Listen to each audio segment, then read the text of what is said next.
Hello everyone and welcome to another most exciting game from round 10 of this year's FIDE Candidates Tournament. It is Hikaru Nakamura versus Nepo-Abasov. Hikaru coming off of a loss to Vidit. It was a pretty bad loss and he would definitely love to come back with the white pieces against the underdog of the tournament, Nijat-Abasov. But even though Abasov had a pretty rough start of the tournament, in the first half of the tournament he lost 3 games. In the second half and in the last 3 games he faced Vidit, Nepo and Fabiano Caruana. He drew all 3 of those games. So he is playing really strong chess. It's just that in really complicated positions with little time on the clock, he just gets outshined by these legendary players. So it's not easy for him, but he's definitely hanging in there. And of course, he's the underdog. Everyone wants a full point from him, and he will do everything he can to deny them that and to win well, as many points and as much rating as possible. But also one thing that I wanted to mention is you probably thought that the drama was over yesterday with the squeaky shoes, but the situation repeated itself again, as today for round 10 Alireza came wearing no shoes at all. He just came wearing some designer Gucci socks, and Nijat was again complaining about Alireza.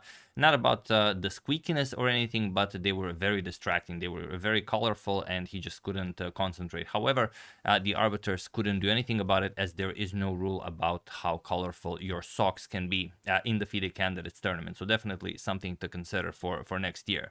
That, of course, is a joke. I failed to trick you for this year's April Fool's Day, so I decided to throw one in unexpectedly. So sorry about that. There was no funny business in round 10. Everything was cool. So let's check it out. Hikaru versus Nijat. Hikaru opens with pawn to e4. And also sorry about the clock in the previous video. I don't do that on purpose. Like when I'm recording, I see the chess.com interface and everything works properly. I look at my OBS and everything works properly. And then when the video emerges, something happens with the layer and the clock just isn't working. And I really like the video. I never repeat a recording once I do it. So yeah. Really sorry about that. But for this one, I'm hoping everything will run smoothly. We have pawn to e5, knight to f3, and knight to f6. And also Nijat drew against Hikaru with the white pieces in the first half of the tournament. So, anything can happen. He's playing really good chess. Let's see how he does against Hikaru with white, as that is one really tough customer. So knight captures on e5. We have the classical variation of the Petrov.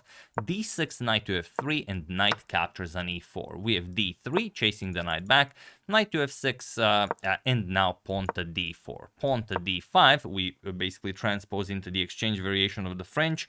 You could get the same position, for example, if you go e4, e6, d4, d5, then you trade in the center, or probably first develop the knights, knight f3, knight to f6, and then you trade in the center, and you get this exact same position, where bishop to d3 is what Hikaru goes for. And is the same what Yanni Ponchi played against Nijat-Abasov, and Abasov replies with pawn to c5. But in that game, Nepo just castled here and Nijat went pawn to c4. So Nepo had to retreat his bishop to e2. But here Hikaru says, all right, I didn't really like Nepo's setup, plays pawn to c3. And he frees up the c2 square for his bishop, which Nijat goes for. And this is a really rare position, has been played only a couple of times and not in the last 30 years. Like the last top game that reached this position was in 1995 in Vaikanze. Nigel short played it against Pavel Tregubov, and Nigel, of course, won. In that game, knight b to d7 was played, but here again, Nijat continues with c4.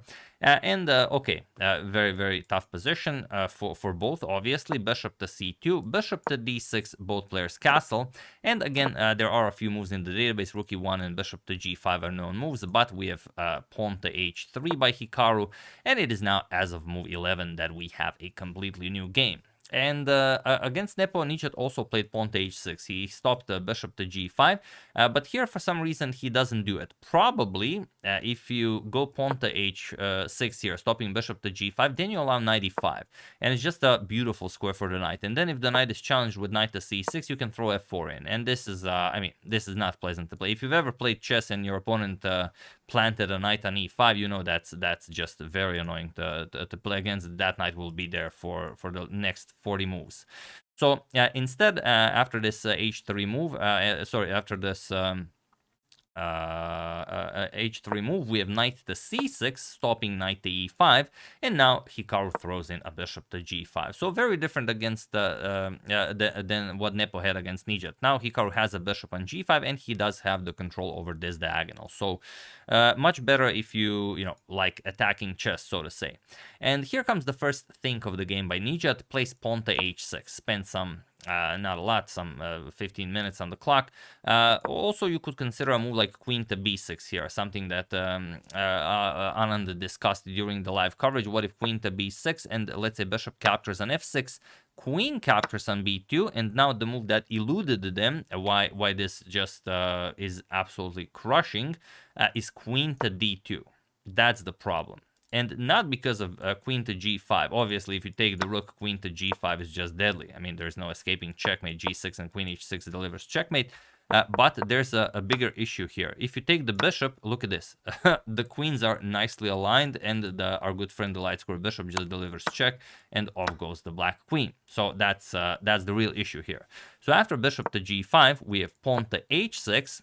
Attacking the bishop on g5, and the bishop goes back, bishop to h4, and now Nijat went for pawn to b5.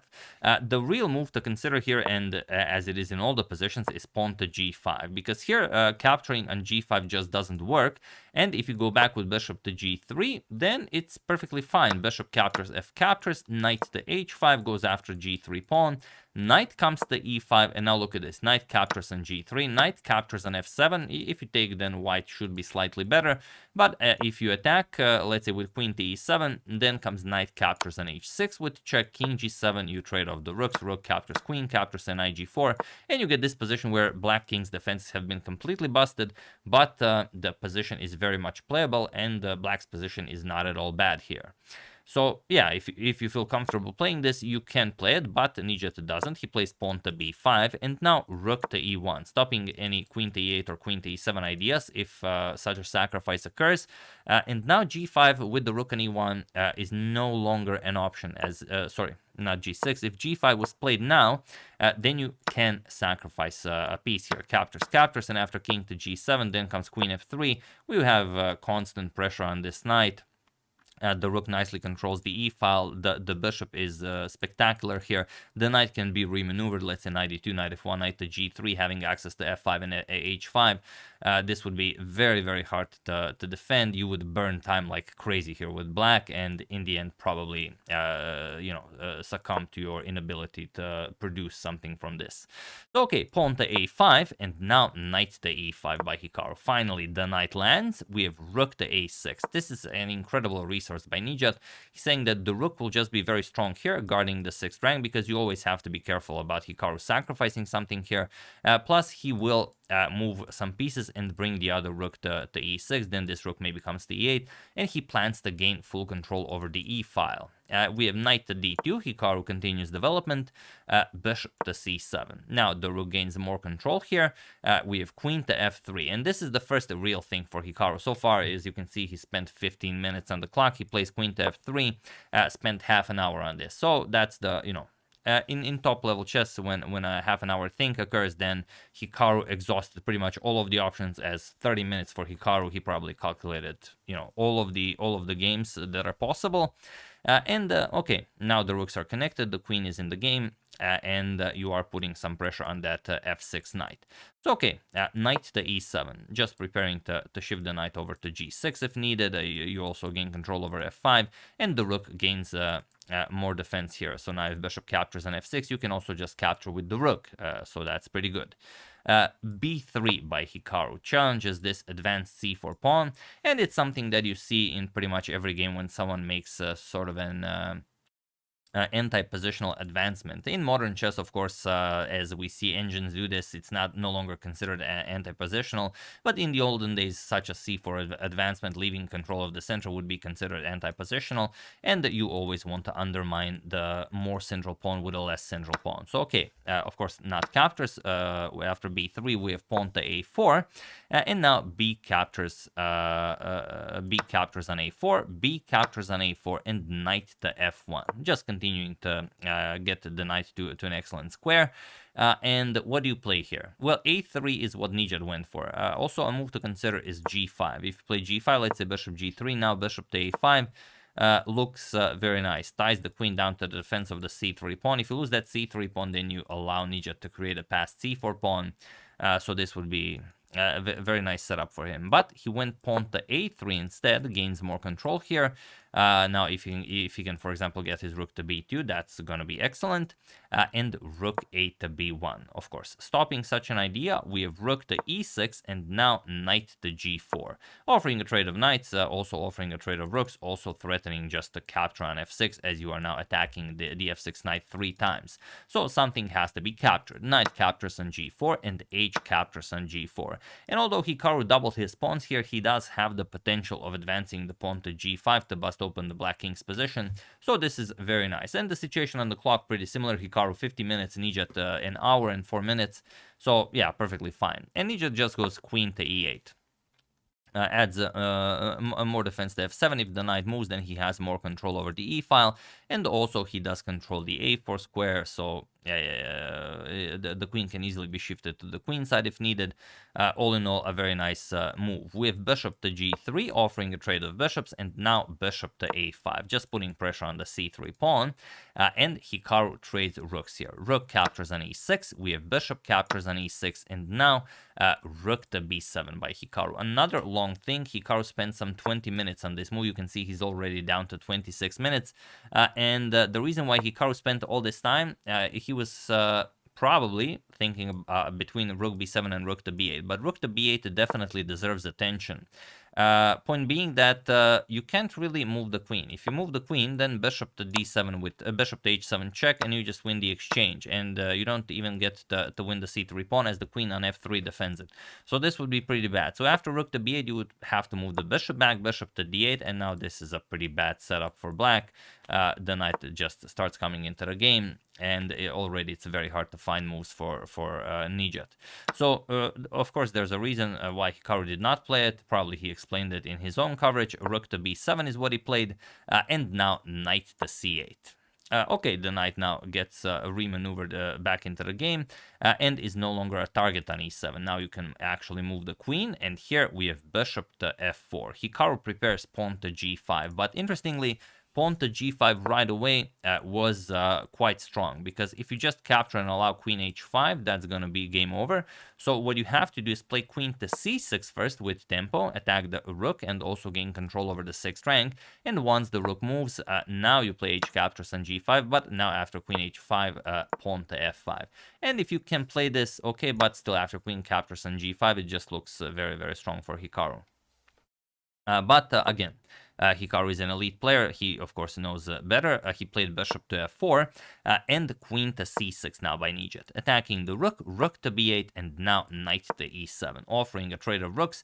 And now he's not just offering a trade of rooks, he's actually offering the exchange here. But the problem here is that, well, look at what happens if you go for the exchange. King captures, rook captures on f8. There's this nasty knight to g6 move that attacks the rook and the bishop, and the queen is tied to the defense of the bishop. So that means you will win the c3 pawn. And now after, let's say, rook to b8, you move the rook, bishop captures on c3.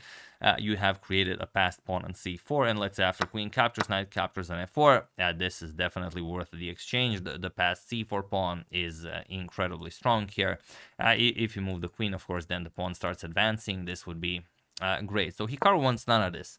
He just moved the rook back. Also, you could consider capturing on f8, but if you capture on f8 and then play g5, is just not as potent. Just captures, and the king on f8 is much safer than the king on g8.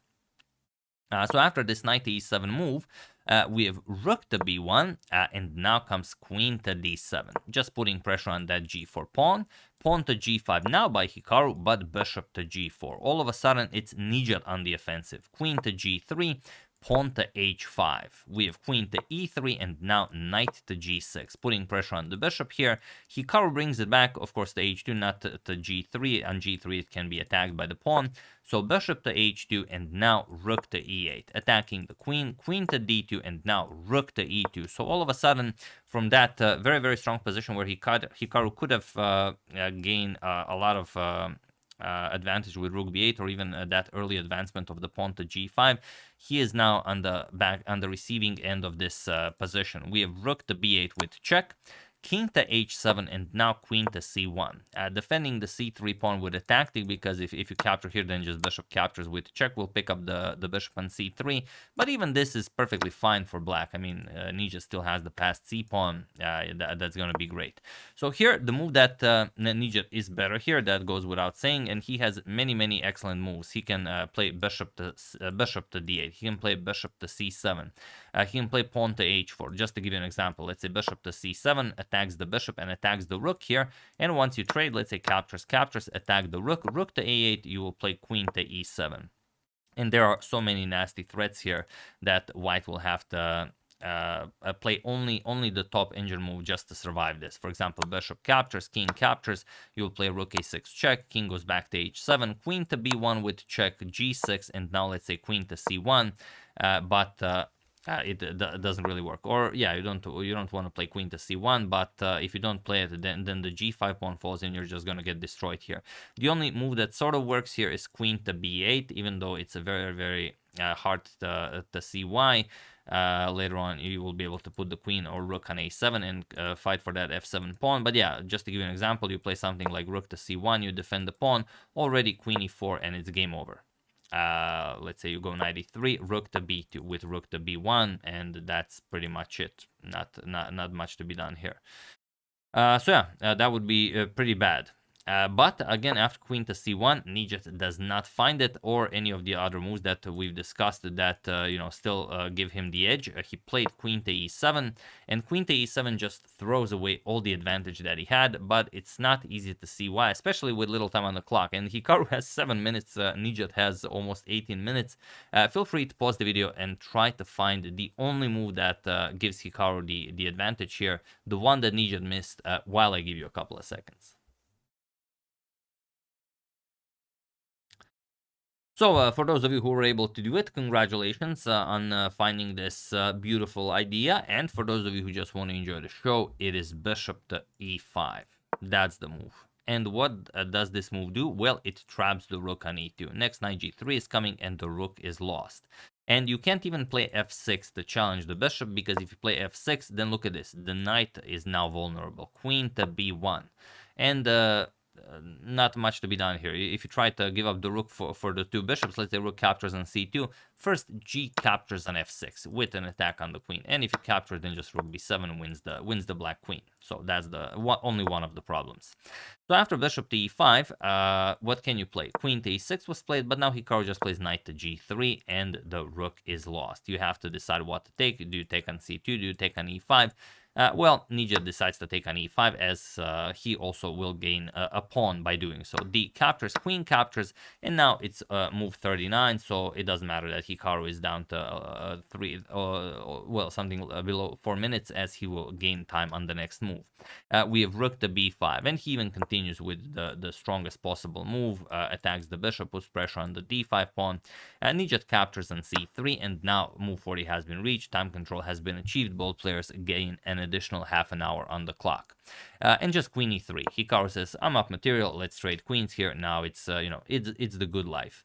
And it doesn't matter what you play here, because, let's say you just play or something like queen to d4, you want to trade here, doesn't matter. Let's say knight f5 attacks the queen here. Once you trade, knight captures, the pawn is hanging here. If d4, you can just capture here. You go rook to c5, and if something like d3, you can even just capture here. It doesn't really matter. Pawn captures, rook captures, and the rook will easily defeat the knight.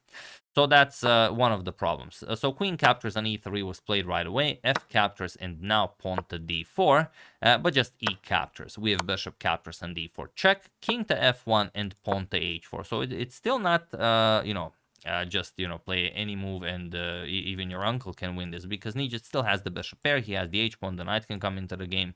Not right away, but, perhaps it can.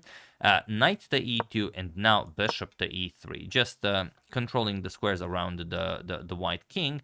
We have rook to a5. It's important to find these little moves that gain you more and more advantage, because in an endgame, if you can make it simple, then you understand chess, and then you will win every game. So king to g8, unpinning, and now just rook captures on a3. Comes with an attack on the bishop, bishop g5. Rook to a8 with check, forcing the king back, but also knight to f8 is possible, but now the knight is pinned by the rook. We have pawn to a4, Hikaru starts advancing, and now pawn to f5. Knight to d4, we have pawn to h3, offering a trade here to create a passed f-pawn, but of course it's impossible to escort it all the way, unless Hikaru messes up something. So g captures, bishop captures with check, king f2, bishop to h4 with check, king f3, and bishop to g4 check, king to g2, pawn to f4, but of course you're never crossing that light square. The f3 square, we have bishop to f5, offering a trade of light square bishops, and pawn to f3 with check. Now you can play it because the bishop would hang if you take, but just king to f1. So no problems there. Bishop captures on f5, knight captures with bishop to g5, and here pawn to a5 was played, and he was in this position on move 58 that Nijat-Abasov resigned the game, as there is nothing more to be done here. So it's a fairly simple end game, because okay, it does seem like the past c pawn might be relevant, but after you play c3, just rook c8, and you are not crossing the c2 square. It doesn't matter what you play. Let's say king f7, you're gonna play a6. Okay, the knight can come into the game, a7, and now after, let's say, knight b6 attacking the rook, you will just take the pawn. That's pretty much it. And now, whatever you play, you can even play rook to c8. If knight captures, you bring a queen into the game. If the knight doesn't capture, you can attack it. Now the knight moves, you get a queen. So pretty much anything wins here. So yeah, after a tough loss against FIDE, Hikaru bounces back with a win with the white pieces against Nijat-Abasov, and Nijat, after 3 strong performances, and I mean, I would call even this a strong performance for Nijat. He just got outplayed. It was a sort of a weird critical position where Nijat had a lot of good moves, like bishop c7, bishop to d8, pawn to h4, like all of these moves here before queen e7. All of these moves are still good for him, but he just played this queen to e7 move, and he just allowed this powerful bishop to e5 move. So tough break for Nijat, but what are you gonna do? It's not an easy position, and I mean, Hikaru spotting bishop to e5 with 3 seconds with so little time on the clock. Definitely admirable. And yeah, here are the standings for those of you who haven't seen my previous video. These are the standings after 10 rounds have been played. Nepo and Gukesh still leading. They played a game this round, which I will not be showing, as it's kind of a snooze fest. Not a lot was happening. It was an engine game. Pretty much all the moves were engine moves. Very quickly they traded off everything, and the game was a draw. So if you want to check it out by yourselves, I will not be showing it.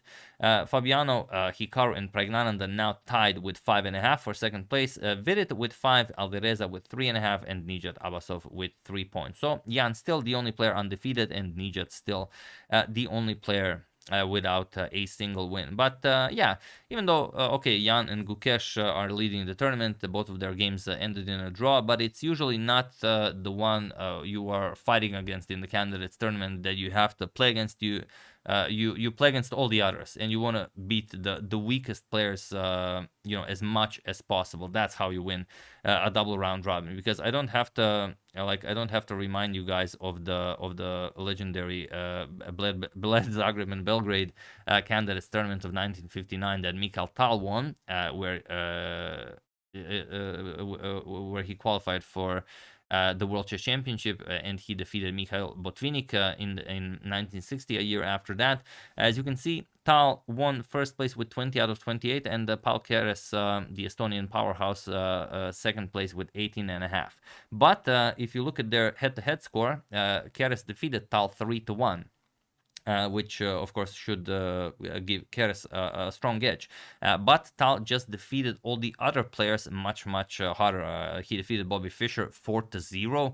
I think he also defeated Paul Benko 4-0. I mean, he just obliterated everyone else. But yeah, even though Keres played, I mean, incredible chess, and very few people actually beat Keres, he just got more draws, and he couldn't crush the other players as hard as Tal could. But Tal's sacrifices just didn't work against Keres, so he had a bad score against him. And also that was a quadruple round robin, not a double round robin. But yeah, I mean, it's important to play good chess, but against strong contenders, a draw is enough. But you want to really beat the underdogs of the tournament, and Fischer in the 1959 candidates was definitely, well, one could definitely consider him an underdog. So yeah, that's the game. Hope you guys enjoyed it, and a little bit of extra info. For those of you who for some reason haven't seen my coverage of the 1959 candidates tournament, it's one of the best tournaments you could ever imagine. So first link in the description below, I will put a link to the entire playlist where I've covered all of the best games from that event. Do yourself a favor and enjoy some excellent chess. So yeah, that's the game. Hope you guys enjoyed it. Very much looking forward to the next round. The Prague versus Vidit also in round 10, fairly uneventful, so I will not be showing that. Do check it out yourselves if you really are interested in the moves. So yeah, hope you enjoyed it. Hope the clocks will be working this video. I would like to thank Ashish Yeole, Mark Jensen, Stanislav Kuperstein, Andrea Sorcinelli, and Johan Bridger for your contribution to my channel. Thank you a lot. I really appreciate it. As usual, you can check 2 of my previous videos here. Thank you all for watching, and I will see you soon. Continuing to check upon your wonderful suggestions, but mostly covering the FIDE Candidates tournament until it finishes. So thank you all. I will see you soon, and have an excellent rest of your day.